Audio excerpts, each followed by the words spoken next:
Just a mobile order for Adam.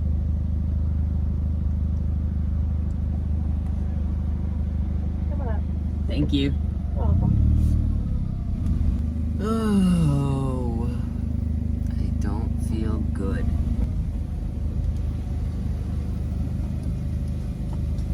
Okay.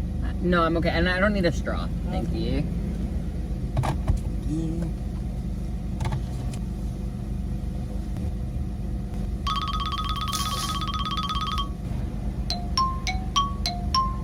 Thank you.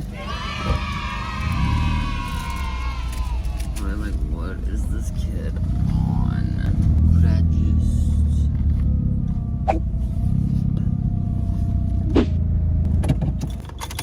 How are my people? Let's fix this. Why is my nipple so itchy? Hang on. It's a very dark ice cap. It's the brown aesthetic for me. I always feel so bad when I make them make me this bagel, but it's so good. It has 3 peanut butters and 2 butters, which is very excessive, and it's on a double toasted plain bagel. It makes this like peanut butter sauce that just like soaks into the bottom corner here, and then you just like dip the bagel in this peanut buttery sauce. It's so good. They didn't even cut it. That's how you know they hate you.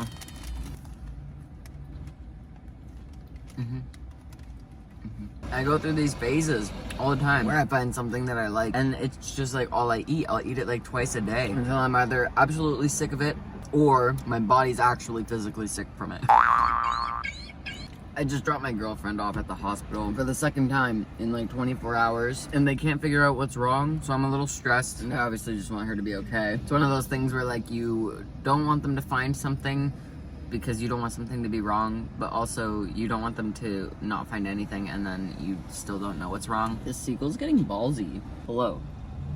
It's my bag. I had Blaine stay over last night because I was like really stressed about my girlfriend being in the hospital, and then I had to go and pick my girlfriend up. She came home for like a few hours, and now she has to go back. So Blaine's at my house sleeping, but they work soon, so I think I'm just gonna drive them to work. You're just getting closer and closer, huh? He's just walking away slowly. I'm sorry. You're handsome. No, I have no food for you right now. So sorry, I'm not sharing. It's making me feel bad. Don't look me in the eye like that. I wrote a song called Acid Test. I released some of it on just me playing it on TikTok and Instagram last night. Pretty stressed about it because it's about a lot of things that are personal to me. There's always this like first bit when you release a song where you have like this open wound and you're just kind of showing people. Anybody can just kind of throw shit into that wound. It's still open. I think some artists would be like, you shouldn't release a song until that wound is closed, but here we are. Why would I do something responsible like that? I think one of the things that I'm coming to terms with my music is that like I don't have to always feel that way. Like the way that I'm feeling when I'm writing a song, like I don't have to always necessarily agree with every single word that I'm saying in that song. That's just how I'm feeling like when I'm writing the song. And so songwriting has sort of become a part of my life again slowly, because for years now I've just sort of been on a hiatus with writing, and there's so much that comes up that I want to write about, but I always am like, well, you know, what if I don't feel this way in 2 weeks, or I don't want to say something and then regret it later on. But I think that everything that I ever feel like deserves its space, and so even when I think like, okay, what if I don't feel this way next week, what if I don't feel this way next month, in a way it's like, yeah, you might not. That's sort of the point. I'm always growing and I'm always learning and I'm always changing, and my ideas are always changing. My views change like every day. I never want to stay fully committed to one view, because like I learn new things all the time and it adjusts my thinking constantly. I have this like assumption that I'm always wrong in my thinking, and that like I could always change my thinking for the better. So I think with that sort of realization and acceptance, I've been able to somewhat open a door that's been closed for quite a while. Songwriting for me has been very therapeutic in my younger years.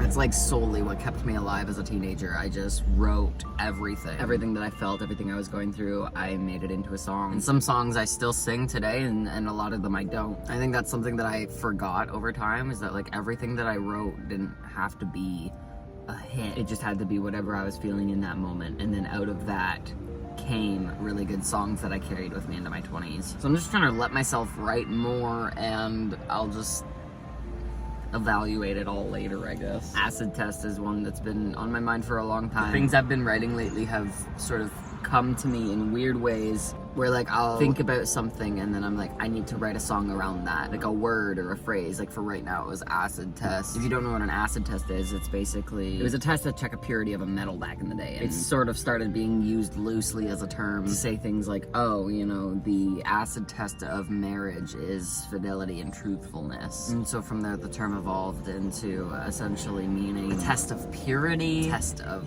realness. So I wanted to write about feelings that I have around relationships with myself, my friends, my family. I just need to get it out to understand my feelings around it. So I just let myself feel it. I'm just gonna let myself have the space to do what I need to do. Because I've been so overwhelmed, and I think I just need to like go back to my roots in that way and cope in the best way that I know how to. So, I'm starting school. I'm in emergency services, which a lot of people seem to be really stressed about me going into. Everybody's like, you know, you're like really traumatized, and like that's like a pretty traumatizing career, which I feel like goes hand in hand, but other people seem to be really worried about it. So I guess we'll keep you posted on whether or not this is a good decision or not. But like, how does anyone ever know what the right thing to do? I'm pretty sure nobody does. We literally just take chances and hope for the best. If I go into school and realize, whoa, this is not, I can't do this the way that I thought I could do this, then so be it. It's not like I'm gonna end up out on the field and suddenly it'll dawn on me one day driving an ambulance down the street like, oh no, I can't do this. That's not how it's gonna go. So I'm pretty confident in, you know, going to school and learning right now. That's where I'm at. I never want to not be teachable, and I never want to stop growing, and being a paramedic is literally just one thing that I want to do. It came down to a point of being like, not even like, oh, I need to pick a career, but just, okay, there's so many things that I want to try. I just need to pick one and try it first and go from there. There was no other way to get around it. Like, I can't be everything that I ever want to be all at once, but I can definitely just pick something and get started. I think it would be cool to go to school to be a paramedic. I'll be in school for like another 2 or 3 years. 3 years. And then in a perfect world, I get hired right away. And I'm a paramedic for like 5 to 7 years, maybe up to 10 if I really love it. And I still have so much life left to do whatever I want. If I could continue doing that. I could move up in the ranks. I could decide, that's a B. No. He left.